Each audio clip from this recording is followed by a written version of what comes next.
Pada hari Selasa yang lalu, satu sesi pembelajaran inovasi telah dilaksanakan dan dirakam dengan bantuan daripada seorang rakan setugas saya. Rakaman ini mengambil masa lebih kurang 30 minit mengikut rancangan pengajaran harian RPH yang telah dirancang sebelum ini. Dalam video ini, terdapat 29 orang murid tahun 2 kreatif dan seorang guru iaitu saya sendiri. Sesi pengajaran-pembelajaran ini memfokus kepada mata pelajaran Bahasa Melayu. Bagi memastikan proses dapat dilaksanakan dengan lebih berkesan, saya telah membina dan menggunakan bahan bantu mengajar seperti tayangan slide PowerPoint dan penggunaan smartboard. Video pengajaran ini mengandungi set induksi, pengembangan isi dan penutup. Untuk set induksi, saya menggunakan bahan bantu mengajar menggunakan slide PowerPoint tentang sayuran di kebun sekolah. Melalui slide PowerPoint tersebut, murid boleh menyebut nama sayuran dan cara memasak sayuran tersebut. Untuk video inovasi, murid diperkenalkan oleh guru permainan roda impian menggunakan smartboard. Roda impian digunakan untuk menggalakkan murid bergiat aktif dalam aktiviti yang dijalankan. Murid dikendaki menekan butang putaran kemudian memilih nombor soalan. Murid dikehendaki menjawab soalan yang telah disediakan oleh guru. Markah akan diberikan berdasarkan pada mata putaran roda impian. Untuk sesi penutup, guru telah bersoal jawab bersama murid tentang apa yang telah dipelajari hari ini. Murid mengulangi setiap langkah apa yang telah dipelajari. Setelah melalui kesemua langkah tersebut, rakaman video ini dapat diselesaikan dengan baik hasil kerjasama murid-murid tahun 2 kreatif ini. Dalam video ini mengandungi banyak pengajaran kepada diri saya sendiri sebagai seorang pendidik. Setelah rakaman selesai dijalankan dengan baik dan lancar, saya berasa sangat berpuas hati dan dengan hasil yang telah diperolehi dari rakaman video tersebut. Malah, saya berasa yakin bahawa video ini tidak mempunyai cacat celanya. Namun, setelah menilai video ini secara berperingkat, saya dapati kekuatan dan masih banyak kelemahan yang perlu saya perbaiki. Antara kekuatan yang terdapat semasa sesi pengajaran dan pembelajaran ini dilaksanakan, murid berminat untuk belajar kerana mereka tertarik dengan rangsangan multimedia iaitu tayangan slide PowerPoint tersebut.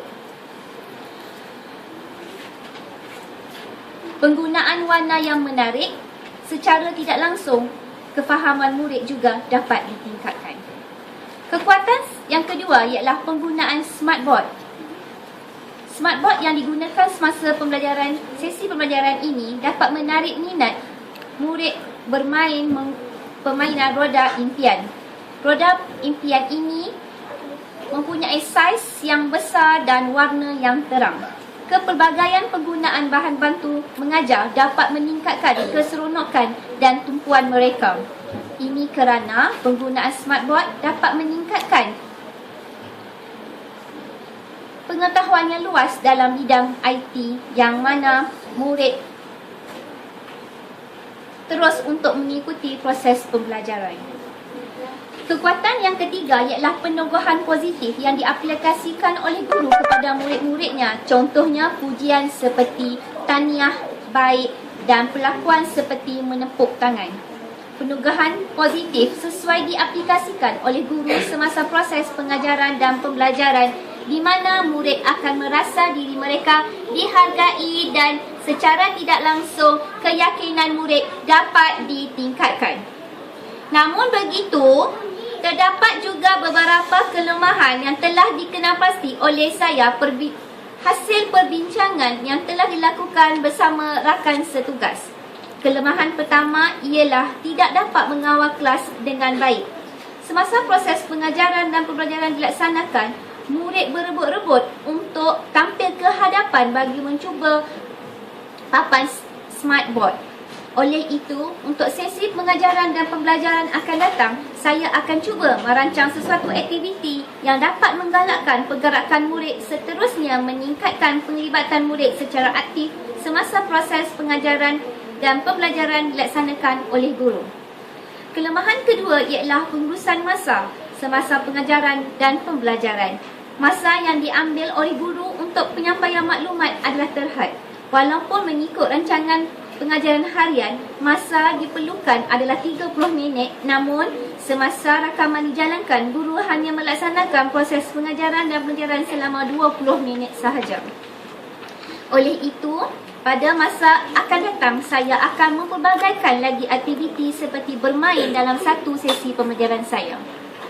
Hal ini kerana dapat memastikan saya menggunakan masa yang diperlukan dengan sebaiknya dan diuruskan dengan lebih sistematik mengikut rancangan pengajaran harian RPH yang dirancang sebelum ini.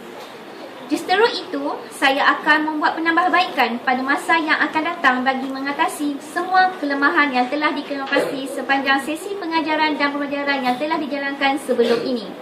Saya percaya dan yakin dengan menggunakan kaedah bermain menggunakan smartboard dapat meningkatkan penglibatan murid secara aktif dalam proses pembelajaran. Oleh itu, pada masa akan datang, saya berharap agar penglibatan murid dapat ditingkatkan dengan kaedah belajar sambil bermain, seterusnya meningkatkan kefahaman dan tumpuan murid. Sekian, terima kasih.